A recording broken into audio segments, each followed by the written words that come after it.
আসসালামু আলাইকুম সবাইকে। আশা করি সবাই ভালো আছেন। চলে আসলাম আমার মায়ের হাতের নতুন আরেকটি রেসিপি নিয়ে। আজকে আমার মা করে দেখাচ্ছেন টমেটো দিয়ে পুঁটি মাছের ঝোল রেসিপি। প্রথমেই মাছগুলোকে ভালো করে কেটে ধুয়ে পরিষ্কার করে নিয়েছিলেন।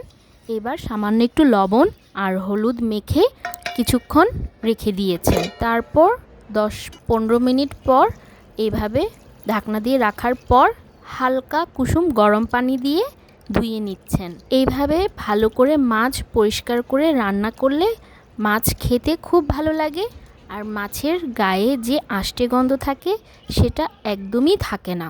এই তো দেখতেই পারছেন মাছগুলো কি চমৎকার পরিষ্কার হয়েছে। এবার এর মধ্যে দিয়ে দিচ্ছেন এক এক করে গুঁড়ো মশলা, স্বাদ মতো লবণ দিয়ে দিলেন, তারপর দিলেন 1/2 চা চামচ হলুদের গুঁড়া, 1.5 চা চামচের মতো মরিচের গুঁড়া দিয়েছেন। আপনারা চাইলে ঝালটা আপনাদের পছন্দ মতো বাড়িয়ে কমিয়ে নিতে পারেন। 1 চা চামচ দিয়ে দিলেন ধনে গুঁড়া আর 1/2 চা চামচ দিলেন জিরার গুঁড়া। কিছু দেশি রসুন দিয়েছেন, এই তো 4-5 কোয়ার মতো।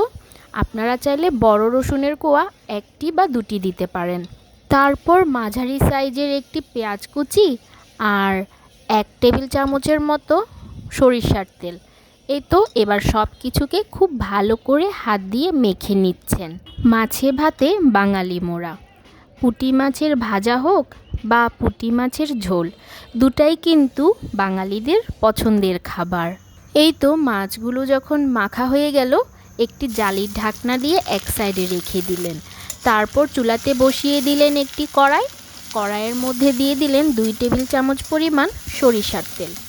সরিষার তেলে রানলে খেতে খুব ভালো লাগে, তবে সয়াবিন তেল দিয়ে রানলেও সমস্যা নেই, খেতে ভালোই হয়। তেল দেওয়ার পর দিয়ে দিলেন বড় সাইজের একটি পেঁয়াজ কুচি, আর পেঁয়াজ কুচিটাকে একদম বাদামি করে ভেজে নেবেন।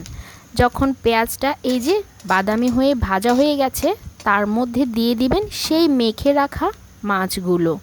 এক একজনের রান্নার স্টাইল এক এক রকম।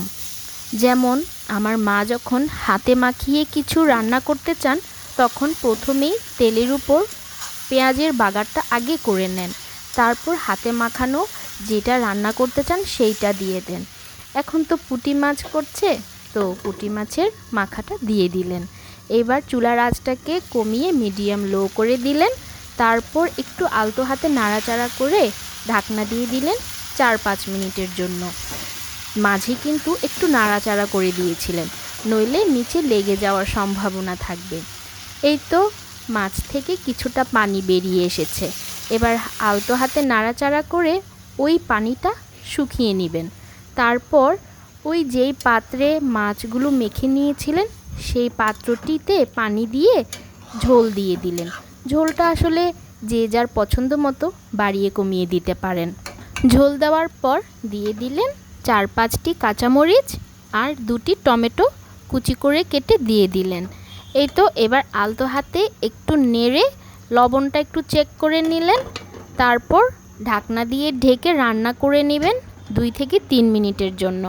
2 থেকে 3 মিনিট পর দিয়ে দিলেন ফ্রেশ ধনেপাতা। এই ধনেপাতাগুলো কিন্তু আমার মায়ের গাছের মানে বারান্দা বাগানে তিনি খুব সুন্দর করে মরিচ, ধনেপাতা এইসব করে থাকেন। এই তো ধনেপাতা দেওয়ার পর আবারও শেষ 1 মিনিটের জন্য রান্না করে নেবেন। 1 মিনিট পর চুলাটি বন্ধ করে দিবেন। আমার মায়ের হাতের পুঁটি মাছের ভুনা রেসিপিটাও ভীষণ মজার হয়। আজকে তো করলেন পুঁটি মাছের ঝোল রেসিপি, অন্য আরেক সময় পুঁটি মাছের ভুনা রেসিপিটি আপনাদের সাথে শেয়ার করব। এই যে দেখতেই পাচ্ছেন তৈরি হয়ে গেল দারুণ মজার পুঁটি মাছের ঝোল রেসিপি। আশা করি রেসিপিটি আপনাদের ভালো লেগেছে। ভালো লাগলে লাইক, কমেন্ট, শেয়ার করে আমাদের পাশে থাকবেন। আজকের মতো এখানেই বিদায় নিচ্ছি। সবাই ভালো থাকবেন, সুস্থ থাকবেন। আল্লাহ হাফেজ।